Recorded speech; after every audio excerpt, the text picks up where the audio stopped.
Today I will be introducing 4 metrics that I feel it might be useful for entrepreneurs as well as small business owners. The first metric will be return on investment and return on advertisement spend. Next will be customer acquisition costs and customer lifetime value. Last one will be customer churn rate. So what is return on investment? Return on investment measures how much you earn from any given investment. In other words, how much of the money you put in do you get back. Calculating ROI is one of the best way to determine how the time and money you put into your marketing campaign affect your bottom line. In simple terms, ROI formula is revenue minus investment divided by investment. It's typically expressed as a percentage, so multiply your result by 100. Okay, in this Excel example, you can see that our revenue is 100, our investment is 50, so 100 minus 50 gives us 50. 50 divided by 50 gives us 1. Converting into percentage times 100, so ROI is 100%. In marketing, you will often see another key performance indicator called return on advertisement spend, ROAS. When you calculate ROAS, your investment is how much you spend advertising, and your sales revenue is how much money you will make from this advertisement.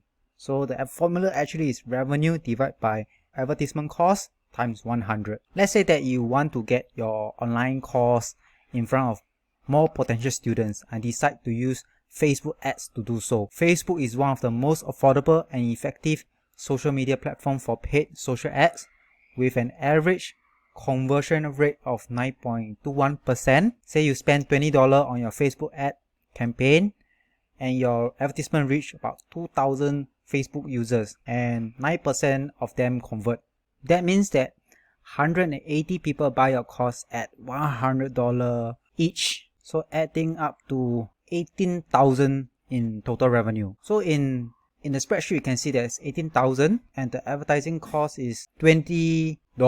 ROAS is 18,000 divided by 20 times 100. It gives you 90,000. Your ROAS for your Facebook ad campaign is around 90,000% or 900 to 1.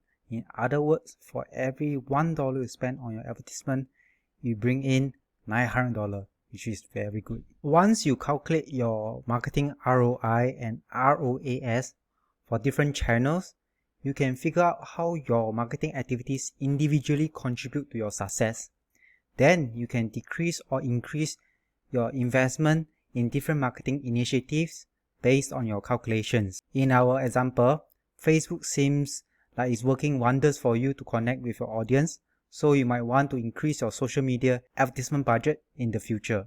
Next is customer acquisition cost, CAC.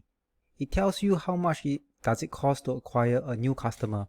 The formula for CAC is total sales and marketing cost divided by number of new customers. By adding up the total marketing cost for a given period and dividing by the number of new customers for that period, this metric gives you insight into how much it costs your company to acquire a new customer. CAC costs can include fixed costs like website hosting, marketing platforms, variable costs, cost per click on paid advertising. For example, you are creating a marketing plan for your online community launch and your sales and digital marketing costs add up to 2,000. During your initial marketing activities, you bring in 30 new customers, and dividing 2,000 by 30 gives you 67. Your customer acquisition cost is about $67 per customer. You can also split up the CAC by marketing platform, so you can see the direct cost of acquiring a customer from each separate channel. CAC is an important metric because it helps you figure out whether you are spending more on acquiring new customers than you can afford. It also serves as a basis for another key marketing KPI called the time to payback CAC. Time to payback CAC tells you the number of months it will take you to earn back the CAC you spend to acquire a customer. This is key if you have a recurring billing business model, like a monthly or annual membership. If your average member leaves before you earn back your CAC, you will end up losing money. Going back to our example, Let's say your brand community member costs $20 per month and your CAC is 67. Dividing 67 by 20, time to pay back CAC is around 3.3 months. In other words, if you pay $67 to acquire a customer, you will break even and start to make money from the member about 3.5 months in. You might also hear this calculation referred to as break-even analysis, which means figuring out how long it will take you to start netting a profit. As time passes and your members pay monthly, you will eventually break even and make your money back on your initial acquisition costs. From there, you will continue bringing in a profit from that customer until they churn. We will talk about customer churn later on. For now, let's talk about another metric that helps you determine whether you are making the most marketing spend and bring in valuable customers. Next, we will talk about customer lifetime value. Customer lifetime value requires 4 metrics. One is the average purchase value. Another one would be average purchase frequency per year, average customer value, and lastly, average customer lifespan. For example, our membership fee costs us $20 and our members pay once a month for our membership fee. So our average purchase frequency is 12 times per year. Our average customer value is $20 per month times 12 purchases per year, which gives us 240. Average customer lifespan is about 3 years based on the estimate from e-commerce experts. That's the industry average. So multiplying average customer value with average customer lifespan, it gives us a lifetime value of 720. Once you have your LTV, you can calculate the ratio of LTV to CAC. LTV to CAC gives you a cost-benefit analysis of your current acquisition process. To put it more simply, LTV to CAC tells you whether you are spending too much or too little to bring in new customers. The formula is simply dividing LTV with CAC. In our example, our LTV to CAC is 10.8 to 1, which is quite high.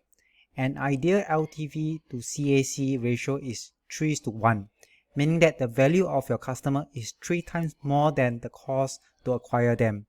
If your ratio is close to 1 to 1, it means you are hardly breaking even. That means that the higher the ratio is better, right? Actually, no. The higher of an LTV to CAC ratio, like ours, 10.8 to 1, can indicate that you are making a marketing mistake and missing out on potential customers by not spending enough on acquisition. Try exploring new channels like starting a blog or investing more into the channels that already work well for you, like Facebook ads or email marketing. Then track your LTV to CAC over time to figure out which adjustments help you find the sweet spot between 3 to 1 and 6 to 1. This requires some time plus trial and error, but once you find the right balance, your hard work and patience will pay off. Along the way, there will be few customers who will drop out. Our next calculation tells you how to track them. Our last metric is customer churn, also known as customer attrition.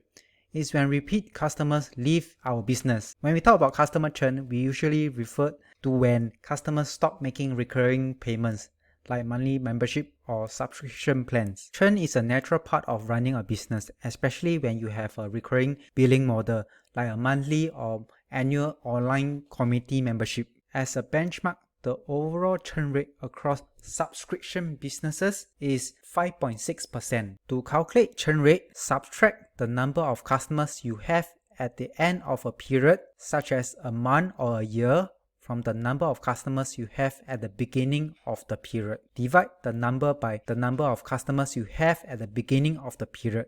Then multiply by 100 to get a percentage. In our example, it will be 200 minus 186 divided by 200 to get 7%. Our churn rate here is 7%, which is a little on the high side compared to the benchmark of 5.6%. This means that we retain 93% of our customers month over month. If your churn rate is too high, that means your customer ends taking around too long. You may have a negative customer experience or customers no longer find value in your membership or product. Alright, that's all for the 4 metrics. Hopefully it is useful to you. Thank you.